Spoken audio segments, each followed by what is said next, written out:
ලංකාවේ ගබ්සාවක් සිදු කිරීම නීතිගතද? අබෝෂන් නැත්නම් ගබ්සාව.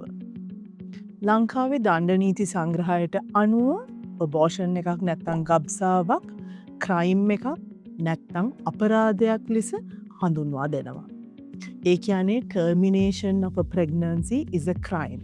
ලංකාවේ නීතියට අනුව එක අවස්ථාවකදී පමණයි ගබ්සාවක් කළ හැක්කේ. ඒ කියන්නේ මවගේ ජීවිතේ බේරා ගැනීමට life saving procedure එකක් විදියට ගබ්සාවක් කළ හැකියි. 2026 වසර වෙනකොටත් ලංකාවේ නීතියට අනුව යම් කාන්තාවක් ලිංගික අතවරයට පත්වෙලා තියෙනවා නම් එහෙමත් නැත්නම් ඉන්සෙස්ට් ඒ කියන්නේ පවුල තුලින් යම් කාන්තාවක් දූෂණයට ලක් වෙලා තියෙනවා නම් ඒ මගින් ගැබ් ගැනීමක් ගත්තා වුණත් තවත් හිතන්න කලලේ අසාමාන්‍යතා fetal abnormalities තියෙනවා කියලා ඒ වගේ අවස්ථාවකදී වුණත් ලංකාවේ නීතියට අනුව ගබ්සාව නීති විරෝධී. සමාජයේ මේ නීති වෙනස් කරන්න ලොකු කතිකාවතක් පවතිනවා මේ අවස්ථාවේදී. ඒ වුණාට තවමත් නීතිය වෙනස් වෙලා නැහැ. ලංකාවේ නීතියට අනුව ගබ්සාවක් කළ හැක්කේ අම්මාගේ ජීවිතේ බේරා ගැනීමට පමණයි.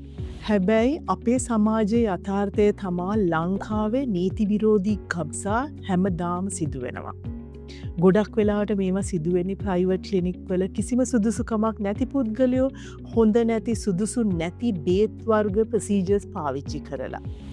මේ වගේ අනාරක්ෂිත ගබ්සා මවකගේ මරණයට ප්‍රධාන හේතුව වෙන්න පුළුවන්. අනාරක්ෂිත ගබ්සාවක් කළෝතින් සමහර වෙලාවට ගොඩාක් ලේ යන්න පුළුවන්. ඉන්ෆෙක්ෂන්ස් ආසාදන එන්න පුළුවන්. ඊටත් අමතරව ගර්භාෂයට ලොකුවට ඩැමේජ් වෙන්න පුළුවන්. අවසානයේ මවගේ ජීවිතයට හානියක් වෙන්න පුළුවන්. මෙහිදී විශේෂයෙන්ම කියන්න ඕනේ ලංකාවේ National Health Policy නැත්නම් ජාතික සෞඛ්‍ය ප්‍රතිපත්තියට අනුව post abortion care නැත්නම් ගබ්සාවක් සිදු වුණයින් පස්සේ අවශ්‍ය සෞඛ්‍ය සේවාවන් රජයේ රෝහල් වලින් සපයනවා. කාන්තාවගේ මිස්කැරේජ් එකක් එහෙමත් නැත්නම් ගබ්සාවක් සිදු වුණයින් පස්සේ එයට එන ව්‍යාකූලතාවලට ප්‍රතිකාර කිරීමට රජයේ රෝහල් බැඳිලා සිටිනවා. වෛද්‍යවරුණු සෞඛ්‍ය සේවකයනුත් පුහුණු කරලා තියෙන්නේ ගබ්සාවකින් පසුව එන ව්‍යාකූලතාවලට වෙනසකින් තොරව ඩිස්ක්‍රිමිනේෂන් එකකින් තොරව ප්‍රතිකාර කිරීමට. වෛද්‍යවරුණුත් සෞඛ්‍ය සේවකයනුත් බැඳිලා ඉන්නේ මෙම කාන්තාවකගේ ජීවිතය බේරා ගන්න. නැතුව ඔවුන් නීතියෙන් බැඳිලා නෑ මෙම කාන්තාව පිළිබඳව පොලිසියට රිපෝට් කිරීම සඳහා. මෙහිදී තේරුම් ගත යුතු වන්නේ ලංකාවේ නීතියට අනුව ගබ්සා කිරීම නැත්නම් අබෝෂන් එක ක්‍රයිම් එකක් අපරාධයක් වුණාට පෝස්ට් අබෝෂන් කෙයා නැත්නම් ගබ්සාවට පස්සේ තියෙන ව්‍යාකූලතාවලට ප්‍රතිකාර කිරීමට රෝහල් බැඳී සිටිනවා.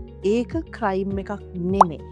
යම් කාන්තාවක් නීති විරෝධී ගබ්සාවක් සිදු කරගෙන තියෙනවා නම් ඊට පස්සේ ඇයට ගොඩාක් ලේ වහනය වෙනවා නම් අති දුර්ගන්ධයක් එනවා නම් යෝනි මාර්ගයෙන් ඊටත් අමතරව යටිබඩේ ලොකු වේදනාවක් එනවා උණ එනවා නම් කරුණා කරලා ඉක්මනින් ගිහිල්ලා ළඟම තියෙන රජයේ රෝහලට යොමු වෙන්න.